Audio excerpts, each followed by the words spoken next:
Hey everybody, welcome into the Shelby County High School football show. My name is Alec Etheridge, the sports editor here at the Shelby County Reporter, and we're out here at Pelham High School where our game of the week is going to take place on Friday night between the Pelham Panthers and Chelsea Hornets. And Chelsea coming into this game riding a 3-game winning streak, sitting at 3-1 overall on the season and 2-0 in region play. The Pelham Panthers, they've had their share of struggles early in the season. 4 losses, 0-4 on the season, and 3 of those losses right here on their home field. So we're going to talk about that, obviously, our game of the week. We'll break that game down coming up this Friday night, as well as the other 10 matchups that we have taking place on Friday night featuring county teams. And we're into week 3 of region play, so teams needing to bounce back with some big wins that are coming off losses. Others will look to continue their winning ways come Friday night. But we're going to break down all 11 of the games set to take place this coming Friday night, kind of take a look back at what we saw this past Friday as well. But we're close to the midway point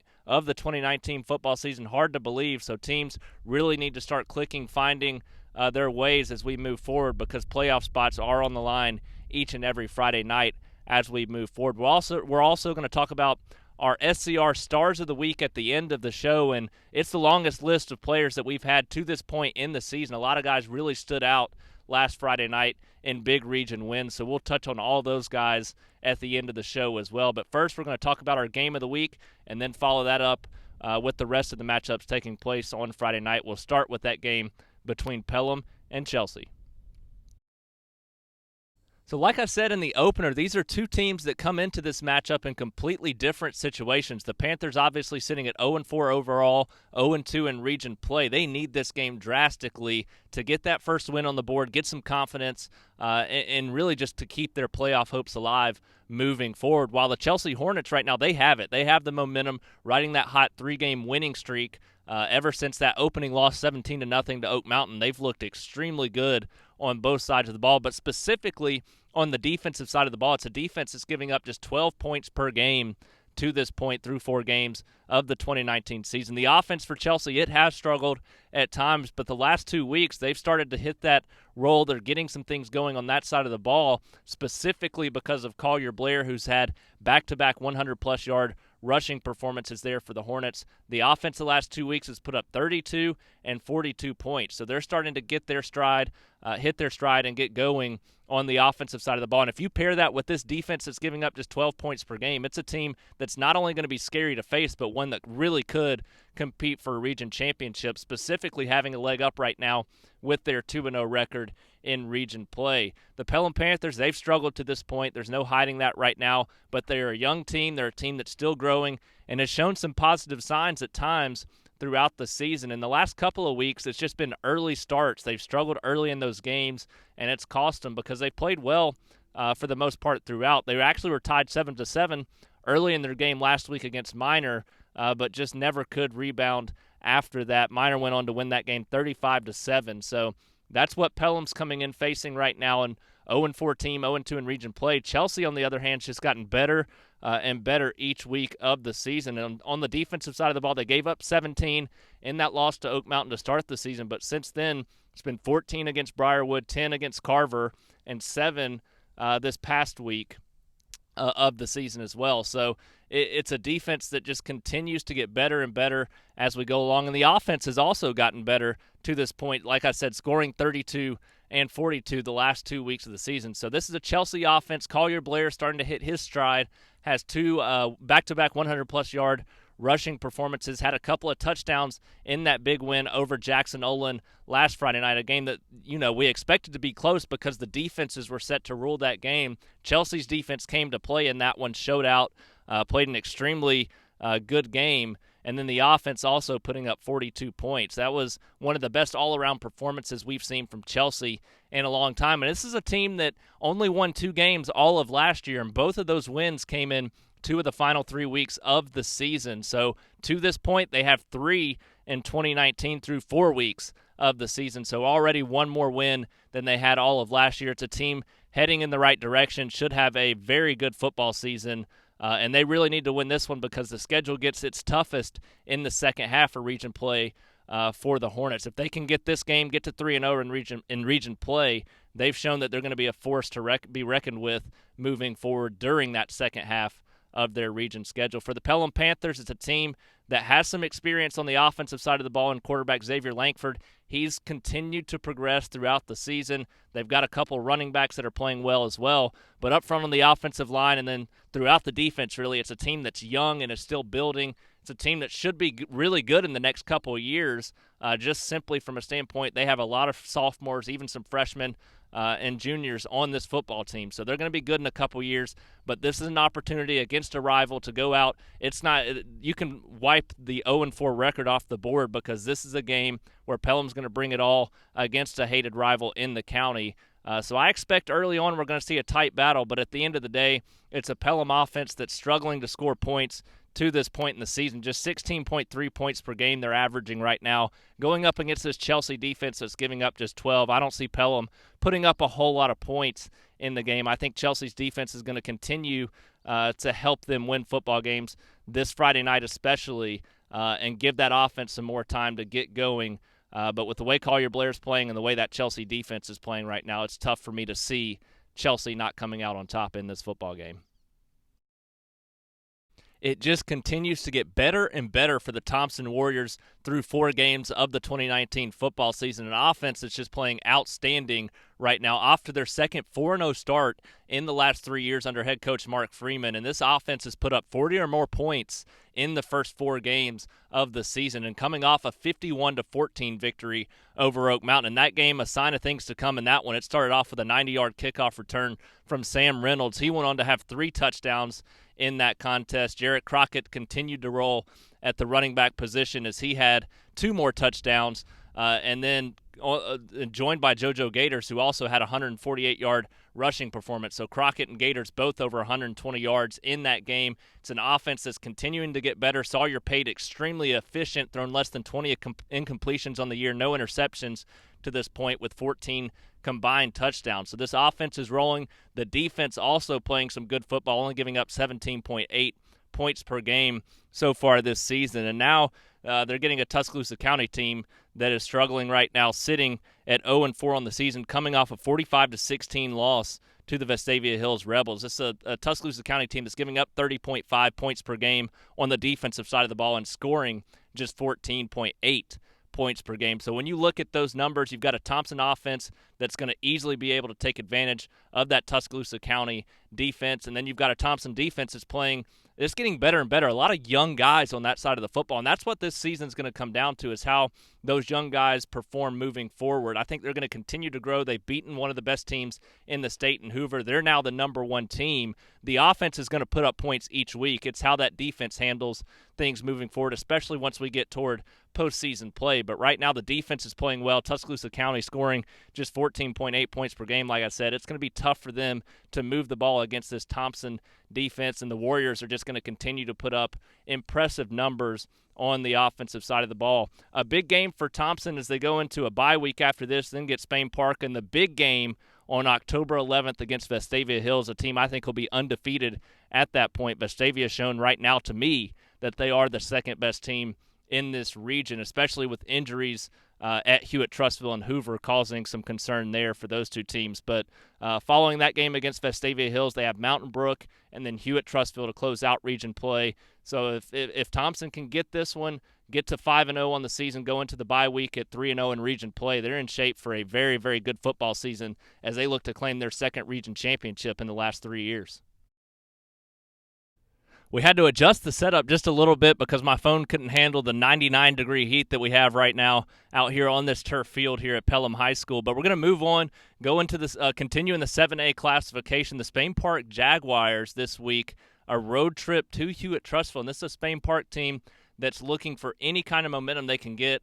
Currently have lost 3 straight games after their 1-0 start with that win over Hillcrest Tuscaloosa, but have lost now 2 Bessemer City, 2 Vestavia Hills, and 2 Mountain Brook the last 3 weeks. And I said coming into the season, those 2 games against Vestavia Hills and against Mountain Brook would determine this team's season and if they were going to make the playoffs. And they lost both of them again, just like they did last year. Last year, that was the difference in them making the playoffs. Right now, though, Class 7A Region 3 has some injury problems, and one of those teams with some injury problems. That's the Hewitt Trussville Huskies. They're missing a couple of their best offensive playmakers, specifically in running back Armani Goodwin, and then they've also been down their starting quarterback. So we'll see who does take the field for the Huskies on Friday night. But right now, that makes this game a little bit more interesting. If you just look at the numbers, Hewitt Trussville should be able to win this game from an offensive standpoint because Spain Park's defense has really struggled so far this season. It's a defense that right now has given up more than 40 points in their last 3 games, given up 42, 45, and 56 in their last 3, and that's good enough so far on the season for an average of 44 points per game that defense has given up. And head coach Sean Rainey is a defensive guy, likes to win with that side of the ball. This year he's having to do it with the offense. The offense has kept them in a couple of those games. Against Vestavia Hills, they weren't able to do it just because the Rebels are extremely talented this year on that side, on the defensive side of the ball. But from an offensive standpoint, Spain Park almost came back, beat Bessemer City. Last week we're almost able to come back and beat Mountain Brook as well. So it's an offense that can put up a lot of points. Harrison Barker, playing extremely well at the quarterback position, has gone over 300 yards in almost every game this season for the Jaguars. So if you just look at that, this is a Hewitt Trussville defense that also struggles. Not as bad as Spain Park's defense, but it is a Hewitt Trussville defense right now that is giving up more than 30 points per game on that side of the ball. So if you look at that, this Spain Park offense is going to be able to stay in this game. But from a standpoint of Hewitt's offense, they're scoring 37.8 points per game. Last week that took a bit of a hit, only put up 14 against the Hoover Buccaneers, but that's probably the most physical defense in this region. That being said, we need to see that Hewitt Trussville can still put up those points with some of those stars out on the offensive side of the ball. I think that does keep Spain Park in the football game this Friday night, but the problem is I just can't trust the defense to make the plays to win the game right now. If the defense can show me some improvement, I can buy into it moving forward. I do think this offense is going to make it an exciting game, but I need to see something more from that Spain Park defense. The Oak Mountain Eagles come into this game searching for some momentum, but really on both sides of the ball. It's a team started 17-0 win over Chelsea, their first shutout in a while there at Oak Mountain, but since then they went into a bye week, came out of that bye week, and the defense hasn't come back. It's a defense that's given up 50 and 51 each of the last 2 weeks in losses to Hewitt, Trussville, and Thompson this past week, 51-14. So this is an Oak Mountain defense that's looking to take some strides and get back to where they think they can be on that side of the ball. And it's not going to get much easier this week. They have a Hoover team that spent time at number 1 this season and bounced back from their only loss to Thompson with a big 28-14 win over Hewitt Trussville last Friday night. A lot of people consider those two of the top 3 teams in this region and in the state too. So this is going to be a tough battle for Oak Mountain. The good news is the Buccaneers are going to be without quarterback Robbie Ashford, the Ole Miss commit. The problem is last week they were also without their backup Josh Lundy. Not sure if he's going to play this week,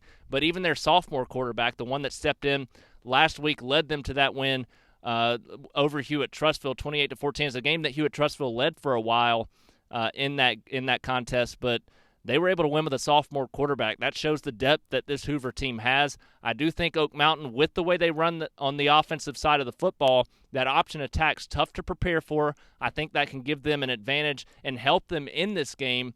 If Hoover struggles scoring, Oak Mountain will take advantage of that. They've got Jonathan Bennett, who's gone over 100 yards each of the last 2 weeks. They've got a guy in Judah Tate that can also go over 100 yards, and we all know about sophomore quarterback Evan Smith, who can also make some big plays with his legs and his arm there for Oak Mountain. So that's going to be a key, is the offense taking that next step forward, because the defense will most likely give up some points to a Hoover team that's just a little bit bigger and more physical on that up front on both sides of the ball. So if Oak Mountain can score some points, they'll be in this game. I don't see Hoover really just dominating like they normally do, simply because of those injury concerns, which can allow Oak Mountain to hang around. But at the end of the day, I think the depth and physicality will be the difference in this game, and Hoover should be able to pull away late. If not, it'll be because of that Oak Mountain offense making plays and getting back to what we're used to seeing from them, like we did against Hewitt Trussville, where they were in a 38-33 game heading to the fourth quarter. I think we can see that against Hoover. We just need to see them step up and actually make the plays to do it. This is going to be an absolutely huge game for the Halina Huskies on Friday night, a home game hosting the Minor Tigers. And right now, Halina coming off of a huge win this past Friday against Homewood, a comeback win. They trailed that game 21-7 at the break and then 24-14 in the second half. But quarterback Luke Samba made some incredible plays, had 3 touchdowns in that game, including on their final drive, 2 big fourth down conversions before Marquise Johnson toted in the ball for the game-winning touchdown. Halina came back, won that one 28-14 over Homewood, which gives them a leg up along with Chelsea in that region moving forward. But this is a Minor team that's also going to be battling for the region championship. Since back-to-back losses to start the season, Minor has bounced back with 2 straight region wins to start region play, and coming off a 35-7 victory over the Pelham Panthers this past Friday night. So the reason this is such a big matchup specifically for Halina, if they can win this game, they have only one contest left after this with a team that has a winning record, and that's the Chelsea Hornets. So things look really good for this Halina team. They will have put most of their difficult games behind them moving forward, which gives them a great chance at winning the region championship. I think if they win this football game, they are the favorite to win the region championship this year. They do still have some tests ahead, but this is one of their most difficult games left on the schedule. So a big matchup for the Halina Huskies against Minor on Friday night. And this is a Minor team, like I said, coming in off 2 straight wins. And in those 2 straight victories, the defense has played outstanding. Against Jackson Olin, gave up just 8 points. And then last week against Pelham, gave up just 7 points. So both defenses are playing great coming into this matchup. Halina giving up right around 20 points per game. But at the same time, they've played an extremely difficult schedule against teams like Hueytown, McAdory, and Homewood. So this is a Halina team that's shown a lot of resilience this year, dominated McAdory out of the gates. And then week 2, obviously that game against number 5 Hueytown, where they had a great second half, but in the first half fell behind the 8 ball, had to try to come back, almost did, down by 8 points, and dropped a touchdown pass there that would have had a chance to tie the game. And then this past week against Homewood, we do see the resiliency come through. They fight back again, and they win that game against the Patriots. So it's a Halina team that's shown a lot of resilience, a lot of fight through their first couple of games. They're going to have to start faster against this Minor defense on Friday night. That being said, both offenses have had some struggles at times, and I really saw this Halina offense take a big step forward last Friday in that second half. Stamba made some incredible plays. So did the receivers there, which is key. They can run the football all day, but to have those receivers and Stamba step up in the passing game and make some big plays, that was key in that win. It'll be key moving forward for the Halina Huskies. But with both defenses playing extremely well, this is probably going to be more of a battle on that side of the football. I think it's going to be a closely contested game, and whoever can make that one play on the offensive side or whoever can win the turnover battle likely will come out on top. But like I said, a huge game for the Halina Huskies on Friday.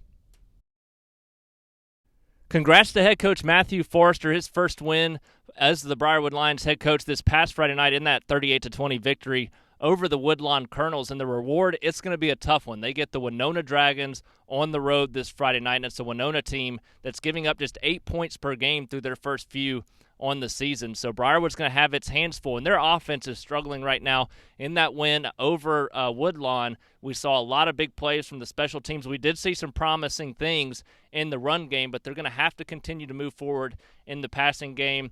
Jonah Carroll's been hurt there at quarterback for the Lions, and in steps freshman Christopher Vizina, who's a talented kid, but still has some growing up to do. He's tall, he's athletic. He's going to make some big plays as he gets some experience and some confidence, and hopefully that can start this week if you're a Briarwood fan. But this is going to be a tough defense to do that against Winona, who possibly could be the best defense in this region. Ramsey would give them a close test. Briarwood themselves would give them a close test, and that's what I think is going to make this game so entertaining. You're going to see two very good defenses play in this football game. I don't think either offense is really going to be able to run away in this matchup. You've got Winona coming in off their first loss of the season, 16-10 to Fairfield, now 2-1 overall on the season. So both defenses have played very sound. Even in their losses, they've been close. I mean, if you look at Briarwood's two losses to Chelsea by 3 points, 17-14, and then to Pleasant Grove, they lose 26-14. But in that game, it was a one-possession game for the majority of the night. So for Briarwood, that defense has to show up, be the difference maker in the special teams. I think the special teams can be a big difference maker as well. We saw a couple of block punts last week. We saw some big plays on special teams for Briarwood. That can make a huge difference in a defensive battle like this. For some reason, I have a sneaky feeling Briarwood is going to win this football game, but at the same time, the offense is going to have to make plays against one of the best defenses in the state.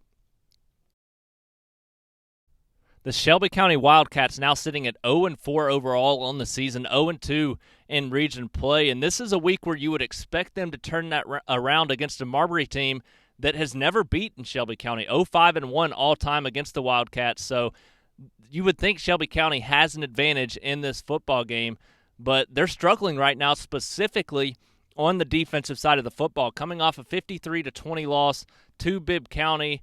Like I said, now 0-4 overall. And then you have a Marbury team that's also coming off a loss, 34-6 last week to Demopolis. So Bibb County and Demopolis, two of the best teams in this region.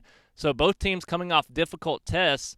The positive for Shelby County is the offense is playing extremely well at this point in the season.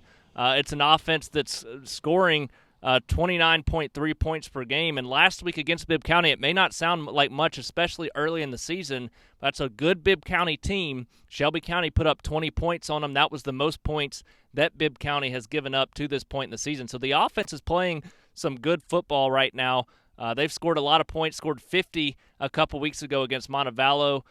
So it's an offense that can put up points, and I like them to do that in this game against Marbury, but the problem is the defensive side of the football. Its defense is giving up 42.8 points per game, and in their last three, they've given up 50, 56, 40, and 53 points. So giving up 50-plus in two of your last three games doesn't bode well going into this matchup. And it's a Marbury team that's better than it has been in the past. I'm not saying it's one that necessarily is going to win this football game, even though I do think they have a great chance. But they did beat Montevallo earlier in the season, 48-14, and that's a Montevallo team that Shelby County lost to 56-50. If you look at that, I do think that Shelby County can put up some points in this matchup, but at the same time, they're going to have to step up defensively because I think that Marbury can easily score on the Shelby County defense. So it's going to be up to the defense to step up, make some plays. The offense, I think, can control this game and can win this football game, and they desperately need it. This is one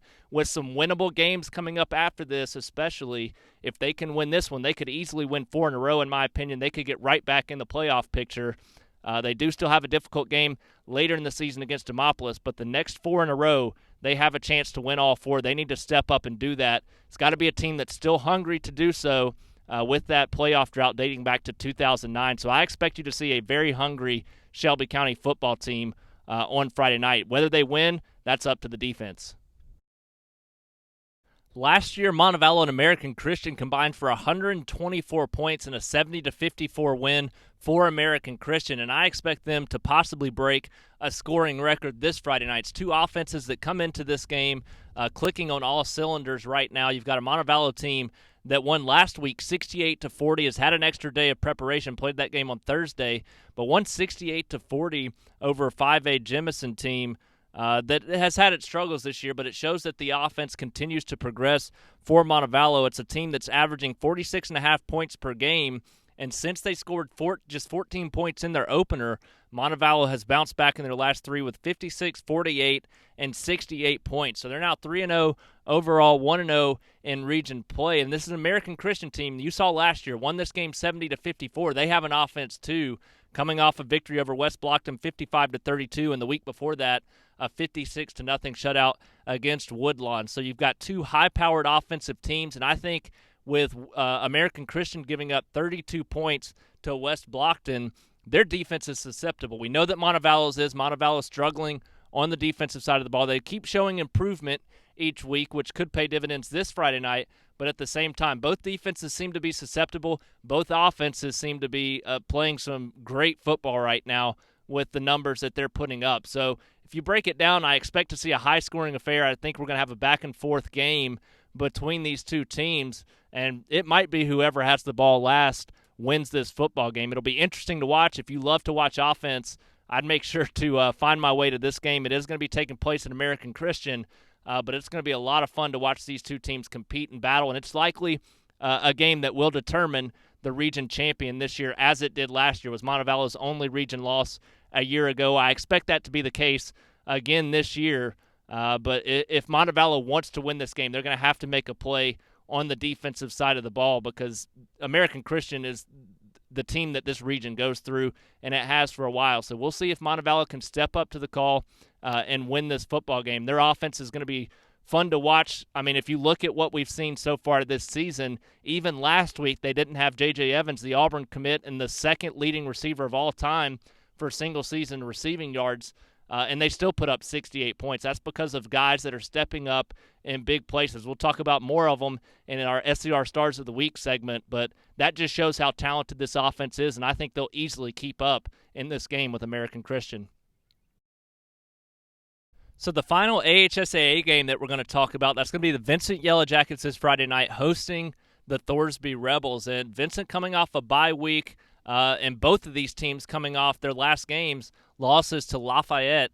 And Lafayette's a team that is probably the favorite in this region right now, but Vincent shockingly played them closer than Thorsby did. This is a Thorsby team that won this game last year, 47-6 over Vincent, but I don't think they're as good this year. And this is a great opportunity for the Yellow Jackets. They continue to improve each week. I think we're seeing some good things, and while that final score in the Lafayette game wasn't as close, it was, I think, an impressive showing to put up 20 points on that team. This is a Vincent team that's taking strides and getting their steps in the right direction, and this is a big opportunity for them with winnable games coming up against Winterboro, Central Coosa, and Horseshoe Bend after this. They could easily win all three of those.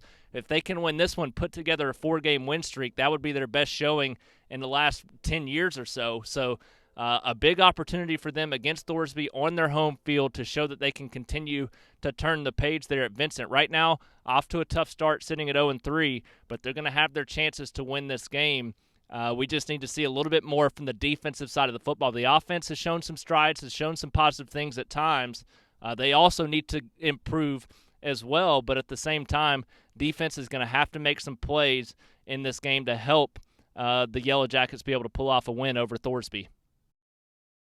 Before we get to our SCR Stars of the Week segment, we'll break down what we have going on in the AISA and the ACFC this Friday night. And in the AISA, the Cornerstone Chargers are going to have a chance to pick up their first victory of the 2019 season when they host Pickens Academy at Cornerstone on Friday night. It's a Cornerstone team sitting at 0-4, coming off a 59-14 loss a week ago, but to a top-5 team.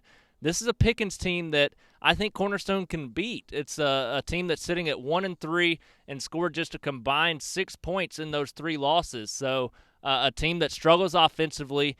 And when you look at this and break it down, it's a Cornerstone team that lost this game 22-21 a season ago.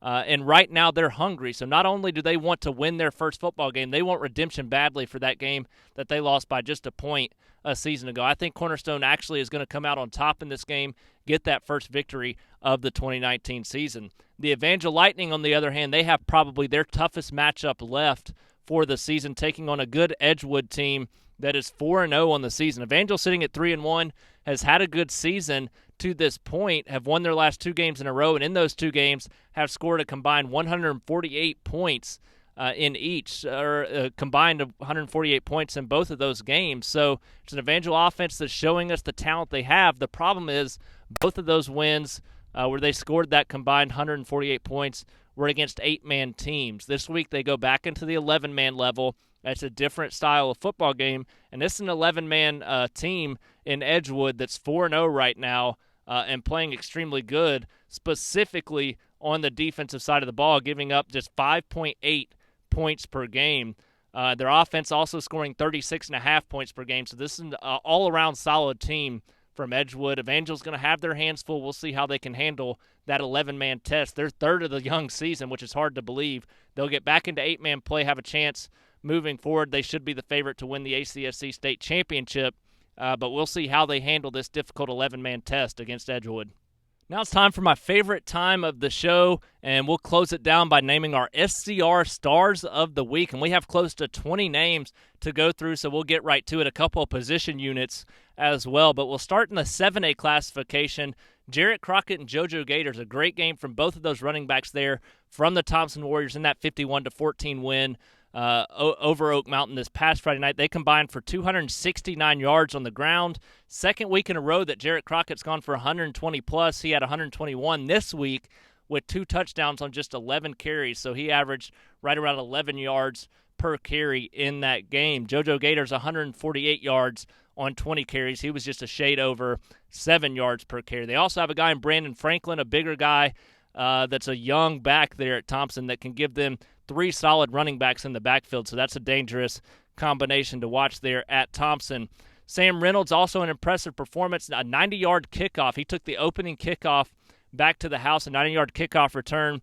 Had 3 total touchdowns in that game, added 2 more through the air, 76 yards receiving as well for Sam Reynolds. So a guy that really stepped up in addition to a bunch of talented receivers there for the Thompson Warriors, which helps a guy like Sawyer Paid-Out, and that's a reason he's been one of the best quarterbacks efficiency-wise in the state to this point in the season. This past Friday, 10 of 11, 179 yards, 2 touchdowns, and through the first 4 games, obviously the Thompson offense putting up 40-plus points per game, but he's a big reason why. 54 of 71 with 14 total touchdowns, and his completion percentage sitting at 76%. He's yet to throw an interception. That's the guy you want running your offense, and it's a reason Thompson has played so good to this point in the season. The Spain Park Jaguars, they've struggled at times, but the offense has been pretty sound and solid each week, and a big reason for that is Harrison Barker.